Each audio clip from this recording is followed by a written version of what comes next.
What is up, guys? We have another top 8 deck profile here with the man that you probably see on the internet. He says that he's done deck profiles before.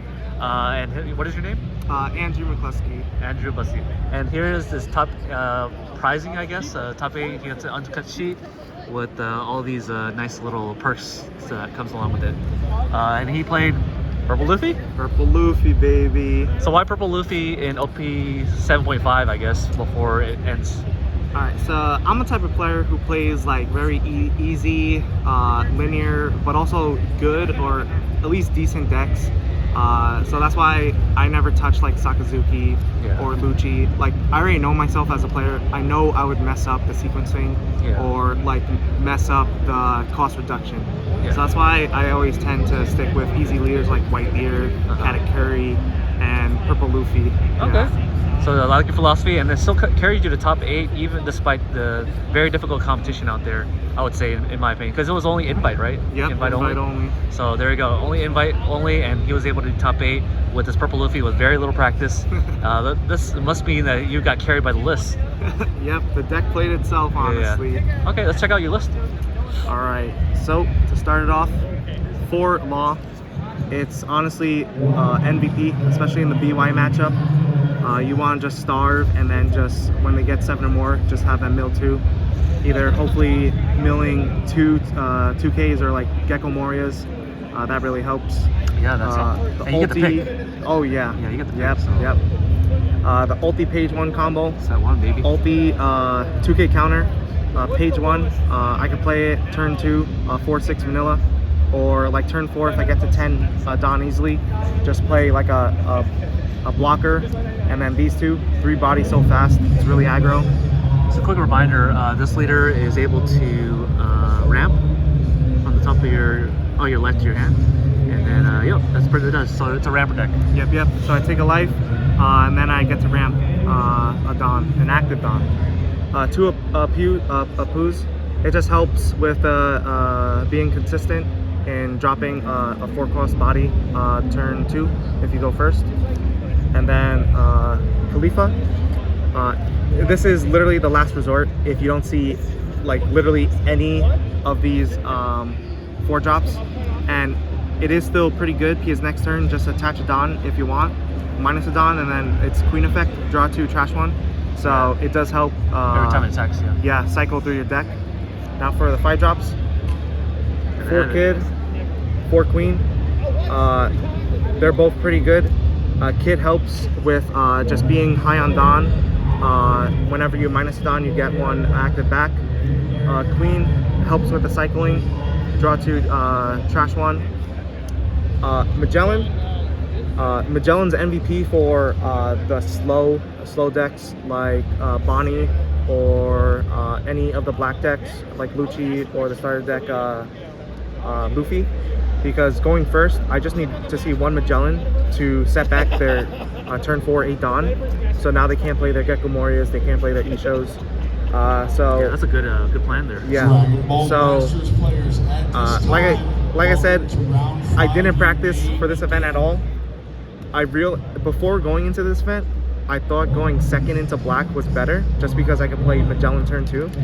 But then my round 2, I versed a Lucci. I lost dice roll and went first. I was able to eventually get to 10 Dawn, like turn 4, play a Magellan, and that's when I realized I just needed 1 Magellan to set back their big body turn. Yeah, it's so crazy. Okay. Yep. 2 Sundays. If I go second, it just helps if I don't see a 5-cost body, and it does help with the ramp, and it does help. Sometimes I did trigger it from life, so it does help just add in the early aggro that this deck does so well. And then X-Streaks, I never hard played them at this event, so they were just a 2K. Yeah. And then 4 Paulies, going first, it's a great turn 3 play if they drop like a 3-cost Brook, or the best is like Kuzan. Or if they have nothing else, they drop like black drops their 4-cost 2K counter Khalifa, so it does really help. And then just more 2Ks, but also a blocker.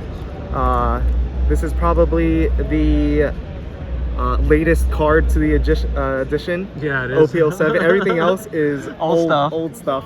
This is like the only edition that's It's really like you dug funny. it out of your closet and added 4 Sanjis in. Yeah, but I've hard played it for 6 cost for blocker, or if you drop your Kaido, and then you could have 6 Don, you could drop like 2 Sanjis for 2 bodies and 2 blockers. I played one of the 7.9 vanilla. It helped me a lot in the BY matchup.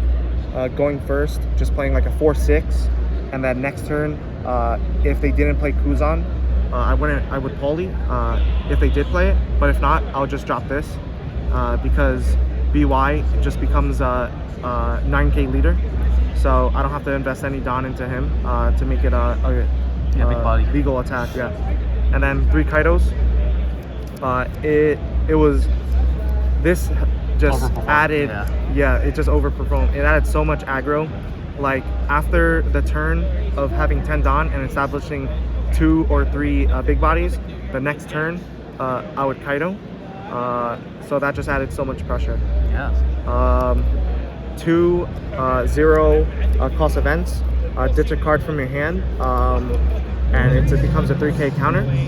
So that helps when you see too many of your non-counters. Always a problem. Yeah.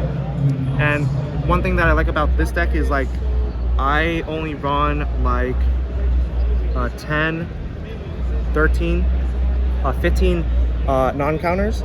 So with this, it's technically only 13. Yeah. And last event is Sheepshorn, a 2 cost event, minus a Don, and you rest a 6 cost character. This could cheese you out wins if like they just don't know about this card. Yeah, it's that like one.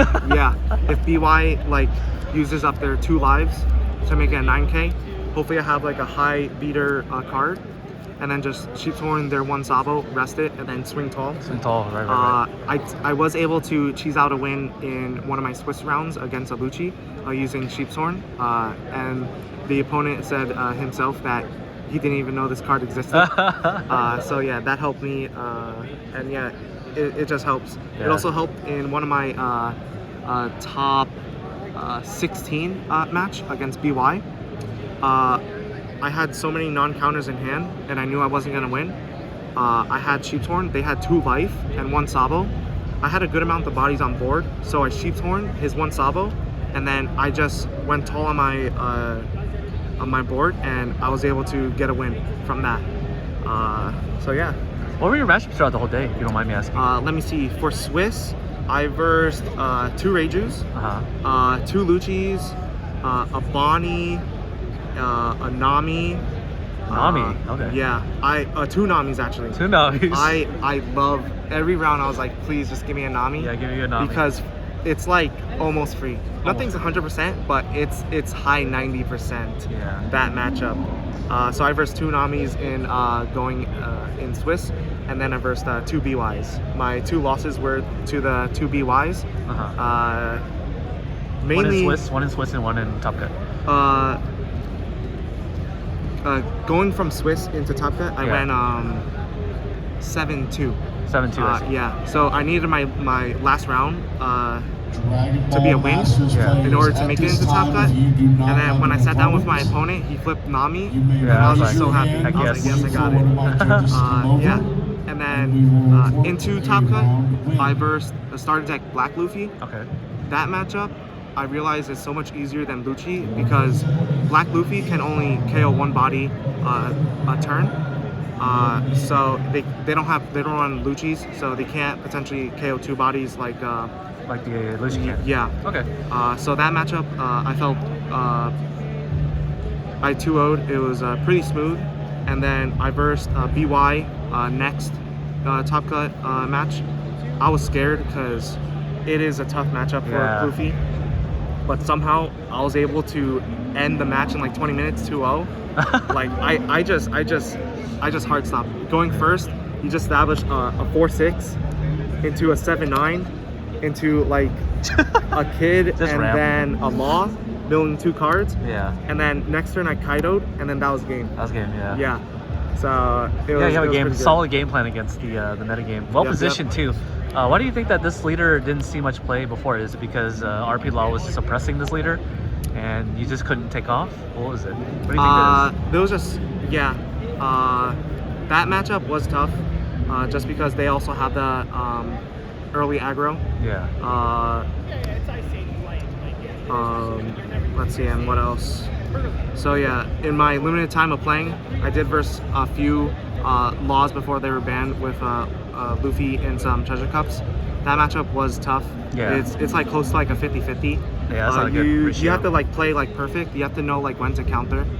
But the reason why I chose this mainly is I felt like Lucci would have been the most represented, and for me personally, I feel comfortable in that matchup now more than ever, just because I realized going first is so smooth with just one Magellan, and also a lot of the Lucci builds only go like 6 to 8 2K counters, and this deck is awesome with swinging 6Ks. Right. So like, yeah, they could drop the early 2Ks early on, but then once I see them start taking life or dropping 2 1Ks, I know they ran out of 2Ks. Yes, of course. Yeah, and that's when this deck punishes the low 2K counter decks a lot. Any change you would make going forward for OP-8, or are you gonna keep the deck the same? OP-8, Has Maria. I heard it doesn't really get support. Like, yeah, you could put Maria, but like, it's only really, Maria would probably only be good after the Kaido turn. Yeah. I did hear in OP-9 and when the new starters come out that Purple Luffy does get a boost with the Straw Hat engine. Okay. And people are saying that it could potentially be like a top 4 deck. Right. For that meta. Like it used to be. Yeah, so if I can make it work, and if it's not better than Shanks, then I might actually consider this deck. For OP-9 though? Yeah. Okay, so OP-8, you're probably gonna play a different deck then. Something linear, something strong. Easy linear deck. Honestly, I might pick up Nami. There you go. For OP-8. Play your weakest matchup, or play your worst matchup. I mean your best matchup. Yep. That's how you work. Yeah, exactly. Eric, it was nice having you on, or Andrew, I'm sorry. Andrew, it's nice having you on this channel, and I'll see you more in the future, hopefully. All right, thank you for having me.